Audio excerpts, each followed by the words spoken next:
بسم اللہ الرحمن الرحیم۔ ہے ہماری درسگاہ کربلا کربلا۔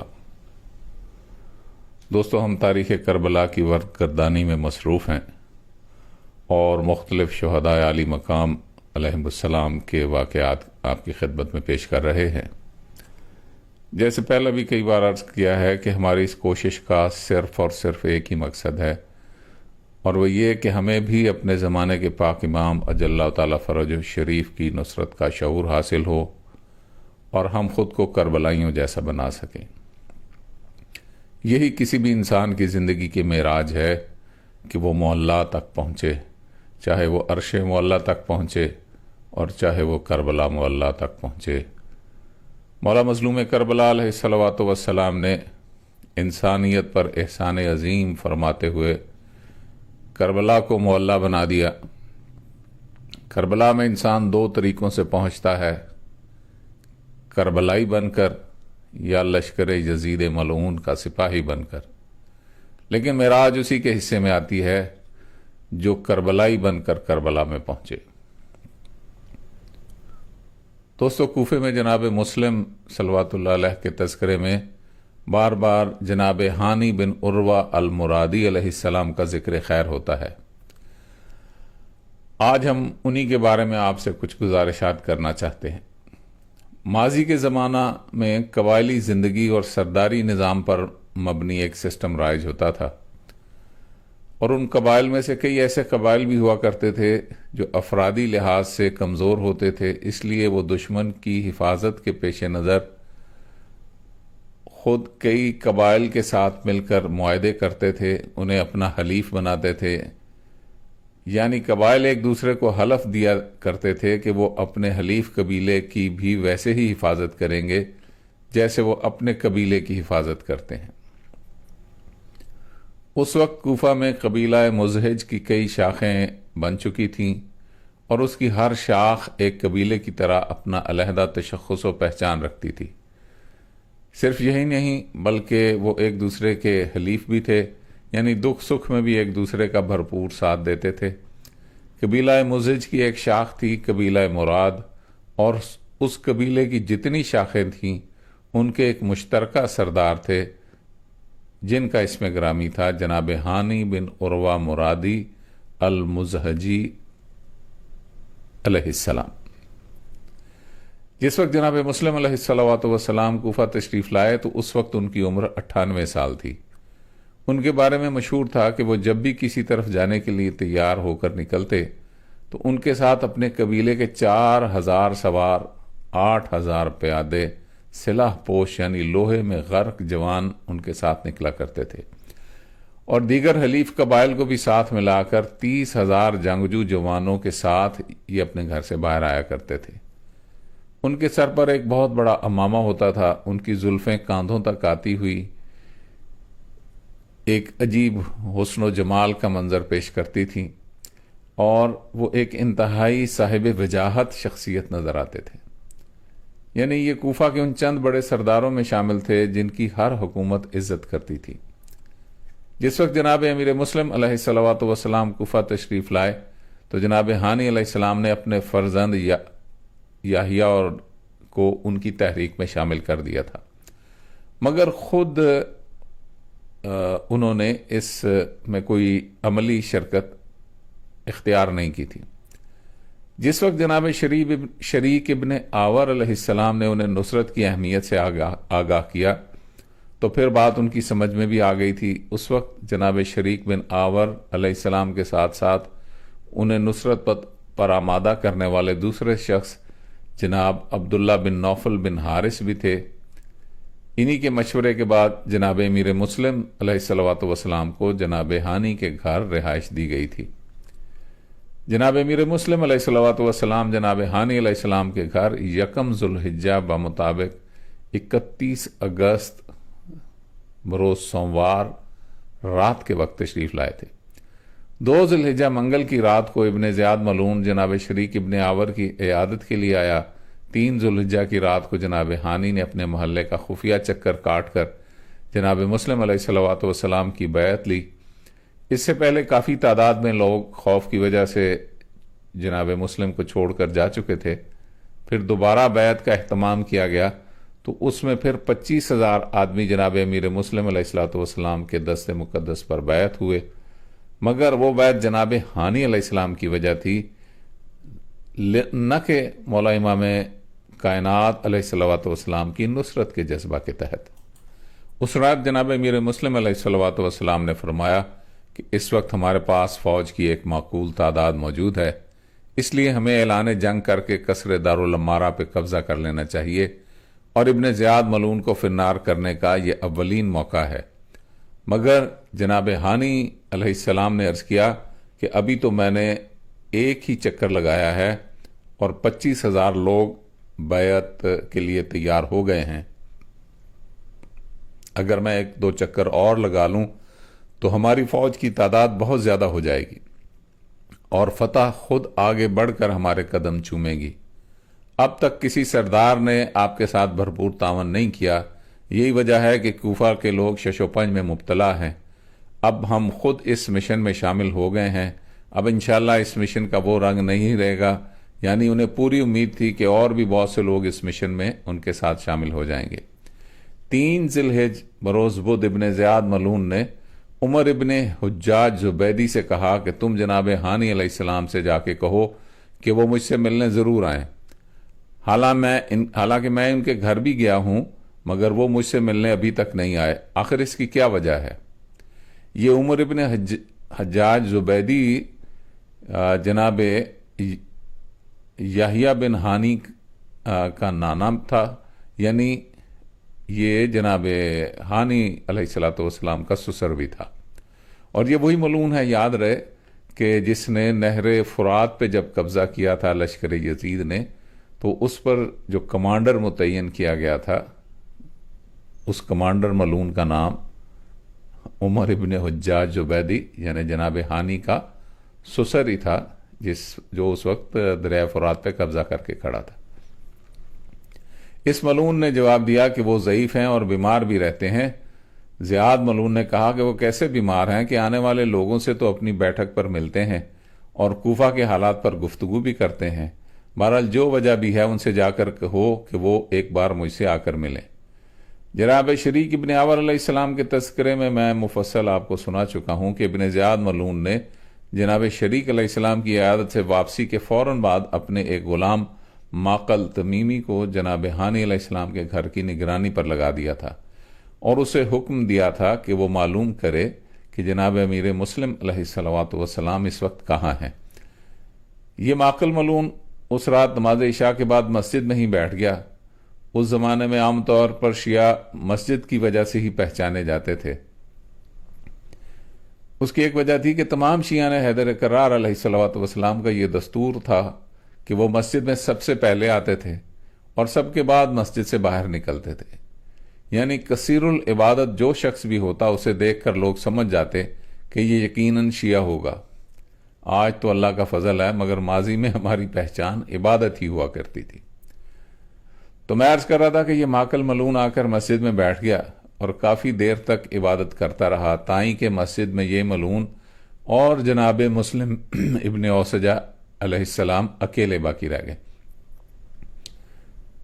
یہ ان کے ساتھ ساتھ عبادت میں مصروف رہا۔ جب وہ فارغ ہوئے تو انہوں نے اس ملعون سے پوچھا کہ تم مسافر نظر آتے ہو، کہاں سے آئے ہو؟ اس ملعون نے جواب دیا کہ میں شام سے آیا ہوں اور مجھے ذوالقلہ حمیری نے بھیجا ہے، میں ان کا غلام ہوں۔ انہوں نے مجھے کچھ مال امام بھی دیا ہے اور حکم دیا ہے کہ میں جناب امیر مسلم علیہ السلام کی بیعت بھی کروں اور ان کی نصرت بھی کروں اور ان کی خدمت میں یہ مال بھی پیش کروں، مگر یہاں تو مجھے کوئی نظر ہی نہیں آ رہا جو مجھے ان کے پاس لے جائے۔ جس وقت معقل ملعون نے یہ کہا تو انہوں نے فرمایا کہ تم بالکل صحیح آدمی کے پاس پہنچ گئے ہو، میں بھی انہی کا ایک غلام ہوں، میں تمہیں ان کے پاس لے جاتا ہوں۔ وہ اس ملعون کے ساتھ جناب ہانی کے گھر آئے۔ اس طرح یہ ملعون جناب ہانی کے گھر میں ہونے والی بیعت میں شریک ہو گیا۔ یہاں بیعت کے وقت اس نے 1000 دینار مال امام بھی پیش کیا۔ جناب امیر مسلم علیہ السلام نے اس ملعون سے فرمایا کہ ہمارا دل تو نہیں چاہتا کہ ہم تمہارا مال قبول کریں، مگر رضا الہی یہی ہے، تو ہم اس کی رضا پر راضی ہیں، تم یہ مال ابو تمامہ سیداوی کے حوالے کر دو۔ اس دوران ماخل ملعون نے ابن زیاد ملعون کے ساتھ مسلسل رابطہ بھی رکھا اور روزانہ کی تازہ رپورٹ بھی اس ملعون تک پہنچاتا رہا۔ یہاں یہ بھی عرض کرتا چلوں کہ جس دن ماخل ملعون نے جناب امیر المسلم علیہ الصلوۃ والسلام کی تلاش پر لگایا گیا تھا، اسی دن مالک بن یربو ملعون ابن زیاد کے دربار میں آیا اور اس نے آ کر بتایا کہ آج کوفہ سے ہم نے ایک شخص کو باہر نکلتے ہوئے دیکھا، تو ہم نے اس کا تعاقب کیا اور اسے گرفتار کر لیا، اور جب ہم نے اس کی تلاشی لینے کی کوشش کی تو پتہ چلا کہ اس کے پاس ایک خط تھا جو اس نے ہمارے ہاتھ تک نہیں آنے دیا، بلکہ تلاشی سے پہلے ہی اسے ضائع کر دیا۔ اس کا نام عبداللہ بن یکتر علیہ السلام ہے، اور وہ جناب امیر مسلم علیہ الصلوۃ والسلام کا خط لے کر امام مظلوم علیہ الصلوۃ والسلام کی طرف جا رہا تھا۔ اب اس کے لیے کیا حکم ہے؟ تو ابن زیاد ملعون نے حکم دیا کہ تم اسے فی الحال نظر بند کر دو۔ 5 ذی الحجہ بمطابق 4 ستمبر جمعہ کے دن جناب ہانی علیہ السلام نے غسل کر کے اپنی زلفوں کو سنوارا اور نماز کی خاطر مسجد میں تشریف لے گئے۔ اس وقت امیر کوفہ یعنی ابن زیاد ملعون جمعہ کا خطبہ دیا کرتا تھا۔ وہ اس وقت خطبہ دے رہا تھا، اس کی نظر جب جناب ہانی علیہ السلام پر پڑی تو بڑی معنی خیز نگاہوں سے جناب ہانی علیہ السلام کو دیکھا، اور جناب ہانی نے بھی اس کی نگاہوں کی غلیظ زبان کو سمجھتے ہوئے کچھ معنی اخذ کر لیے۔ جس وقت وہ نماز جمعہ سے فارغ ہوئے تو اس وقت یہ ملعون ازل جناب ہانی علیہ السلام کے سسر عمر ابن حجاج زبیدی ملعون اور ابی حسان اسما بن خارجہ فرازی سے کہا کہ تم دونوں جناب ہانی علیہ السلام کو قصر دارالعمارہ لے کر آؤ۔ یہ ملعون انہیں حکم دے کر خود قصر دارالعمارہ کی طرف چل پڑا۔ یہ دونوں جناب ہانی علیہ السلام کے پاس آئے اور انہیں کہا کہ آپ ابن زیاد کے پاس قصر دارالعمارہ تشریف لے جائیں، وہ آپ کو بلا رہا ہے، آپ ان سے مل لیں اور اس کے بعد واپس گھر تشریف لے جائیں۔ ادھر ابن زیاد ملعون نے قیس بن اشس بن قیس کندی سے کہا کہ جس وقت جناب ہانی علیہ السلام قصر دارالعمارہ کے اندر آ جائیں تو تم نے قصر کا دروازہ بند کر دینا ہے۔ جس وقت جناب ہانی علیہ السلام مسجد سے باہر آئے تو ان کے سسر عمر ابن حجاج ملعون نے اصرار کیا کہ آپ پہلے قصر دارالعمارہ چلیں، کیونکہ ابن زیاد ملعون آپ پر شک کر رہا ہے کہ آپ اس کی مخالفت کر رہے ہیں، آپ کے ملنے سے اس کا شک رفع ہو جائے گا۔ جناب ہانی علیہ السلام نے فرمایا کہ ہم اس کی نظروں کی عبارت پڑھ چکے ہیں، اس لیے ہم قصر دارالعمارہ نہیں جائیں گے۔ وہ کہتا ہے کہ آپ گھبرائیں نہیں، آپ کے ساتھ ہم آپ کے ساتھ ہیں، وہ آپ کا کچھ نہیں بگاڑ سکتا۔ جناب ہانی علیہ السلام فرماتے ہیں کہ تم پہلے اس سے یہ بات کرو اور اس سے امان نامہ لکھوا کر لے آؤ، پھر ہم قصر دارالعمارہ میں جائیں گے۔ اسما بن خارجہ فرازی ملعون اور عمر ابن حجاج زبیدی ملعون یہ قصر دارالعمارہ پہنچے۔ انہوں نے ابن زیاد ملعون سے ساری بات کی کہ انہیں تم پر اعتبار نہیں، اور کیونکہ وہ ہمارے حلیف قبیلے کے سردار ہیں اس لیے تم انہیں امان نامہ لکھ دو۔ اس ملعون نے فوراً امان نامہ تحریر کیا اور مہر لگا کر اسما بن خارجہ ملعون کے حوالے کر دیا، اور وہ یہ امان نامہ لے کر جناب ہانی علیہ السلام کے پاس پہنچا۔ انہوں نے فرمایا بھتیجے، ہم نے اپنی زندگی لوگوں کی فطرت کو سمجھنے میں گزاری ہے، بے شک اس ملعون نے امان نامہ لکھ دیا ہے، مگر پھر بھی ہمیں خطرہ محسوس ہو رہا ہے، کیونکہ امان نامے کا پاس حلال زادے اور خاندانی لوگ کرتے ہیں۔ اسے تو ہفتہ ہوا ہے کہ ولدیت ملی ہے، اس سے پہلے تو اس کے باپ کا بھی کسی کو پتہ نہیں تھا کہ وہ کون ہے، تو اس کے امان نامے کا کیا بھروسہ، مگر تم کہتے ہو تو ہم چلتے ہیں۔ اور یہ کہتے ہوئے وہ قصر دارالعمارہ کی جانب چل پڑے، اور قصر دارالعمارہ کے دروازے پر پہنچ کر انہوں نے ایک بار پھر اسما بن خارجہ ملعون سے کہا کہ ہمیں اب بھی خطرہ محسوس ہو رہا ہے، یہ ملعون کسی اخلاقی، شرعی یا قبائلی روایت کو کچھ نہیں جانتا، یہ یقیناً دھوکہ دے گا۔ اسما بن خارجہ نے عرض کیا کہ آپ گھبرائیں نہیں، اس نے ہمارے ساتھ وعدہ کیا ہے کہ وہ آپ کو امان دے گا۔ جس وقت جناب ہانی علیہ السلام قصر دارالامارہ کے اندر پہنچے تو یہ ملعون تخت پر بیٹھا تھا۔ اس وقت اس ملعون نے اشارہ کیا تو قیس بن اشعث کندی نے دروازہ بند کر دیا۔ جناب ہانی علیہ السلام نے اس وقت کلمہ استرجاع پڑھا، انا للہ و انا الیہ راجعون۔ اس ملعون نے اٹھ کر ان کی تعظیم کی اور انہیں اپنے پاس بٹھایا، مگر اس نے ایک عرب شاعر کا شعر پڑھا جس کا مفہوم یہ تھا کہ خائن اپنے قدموں پر چل کر آپ پہنچا ہے، لیکن پھر بھی اس نے یہ شعر ہنسی مذاق میں گم کر دیا۔ اس وقت دربار میں قاضی شرح بھی موجود تھا۔ ابن زیاد ملعون نے جناب ہانی علیہ السلام کے ساتھ گفتگو کا آغاز کچھ اس طرح سے کیا کہ آپ کے اور میرے باپ کے درمیان پیار کا ایک عجیب رشتہ تھا، مجھے کبھی آپ کے اور اپنے باپ کے درمیان فرق محسوس نہیں ہوا۔ جب 50 ہجری میں میرے باپ کو شیعوں کے قتل کے لیے بھیجا گیا تو اس موقع پر کوئی بھی شیعہ اس کی کارروائی سے نہیں بچ سکا تھا، مگر اس نے آپ کے والد کو کچھ نہیں کہا تھا۔ میں نے بھی ان پرانے مراسم کو نقصان نہیں پہنچانا چاہا، اور میں تو صرف اتنا چاہتا ہوں کہ آپ مجھے جناب امیر مسلم علیہ الصلوۃ والسلام کے بارے میں آگاہ کریں کہ وہ اس وقت کہاں ہیں۔ جناب ہانی علیہ السلام نے فرمایا کہ ہم نہیں جانتے کہ وہ اس وقت کہاں ہے اور کیا کر رہے ہیں۔ یہ ملعون بار بار پوچھتا رہا کہ آپ کو علم ہے، آپ بتائیں کہ وہ کہاں ہیں۔ کافی دیر تک یہی تکرار چلتا رہا۔ جس وقت جناب ہانی علیہ السلام نے بار بار انکار کیا تو اس وقت ملعون نے پردے کی طرف انگلی سے اشارہ کیا اور اپنے تمیمی غلام معقل کو بلایا۔ وہ غلام چلتا ہوا ان کے سامنے آ کر کھڑا ہو گیا۔ ابن زیاد ملعون کہتا ہے کہ کیا آپ اس کو جانتے ہیں؟ جناب ہانی سمجھ گئے کہ ہمیں دھوکہ دیا گیا ہے اور یہ ملعون سب کچھ معلوم کر چکا ہے۔ اس لیے جناب ہانی علیہ السلام نے فرمایا کہ حقیقت تو یہی ہے کہ جناب امیر مسلم علیہ الصلوۃ والسلام ہمارے پاس ہیں، لیکن وہ ہمارے پاس خود چل کر آئے تھے، ہم نے انہیں نہیں بلایا۔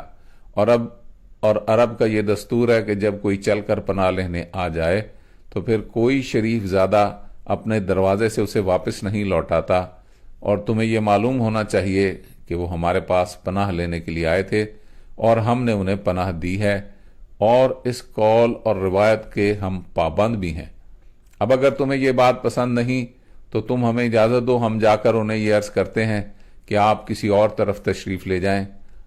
ہاں، جب وہ ہمارے گھر سے تشریف لے جائیں تو پھر تم بے شک انہیں گرفتار کر لینا۔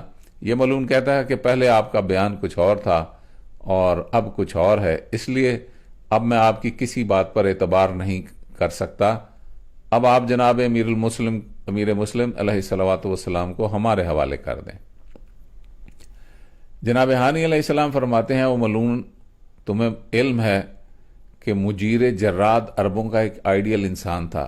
اس کا ایک واقعہ ہے کہ اس کے خیمے کے قریب رات کو ٹڈی دل اتری تھی۔ صبح کو عربی لوگ اسے مارنے آئے تو اسے مجیر جراد نے انہیں وہ ٹڈی دل مارنے نہ دی، کیونکہ ٹڈی دل نے آ کر اس کی پناہ لی تھی اور اس نے اپنی جان پر کھیل کر اس مکڑی کو بچایا تھا، اور میں وہ روایت توڑوں گا نہیں۔ تو کیا تو یہ چاہتا ہے کہ میں بھی آل رسول کو گرفتار کروا دوں؟ یہ ناممکن ہے۔ وہ ملعون کہتا ہے کہ میں کسی روایت کا پابند نہیں ہوں، مجھے صرف یہ بتاؤ کہ جناب امیر مسلم علیہ الصلوۃ والسلام اس وقت کہاں ہیں۔ یہاں جناب ہانی علیہ السلام نے اپنا وہ مشہور فقرہ ارشاد فرمایا جس سے ان کے ایک کامل سردار ہونے کا ثبوت ملتا ہے۔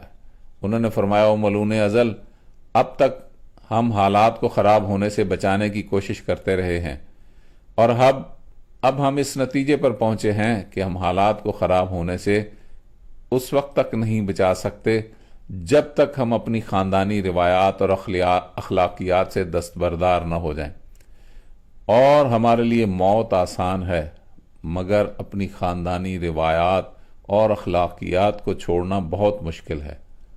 اب تم سوال کرو اور ہم سے جواب لو۔ تم نے پوچھا ہے نا کہ جناب امیر مسلم علیہ الصلوۃ والسلام کہاں ہے، تو پھر سن لو۔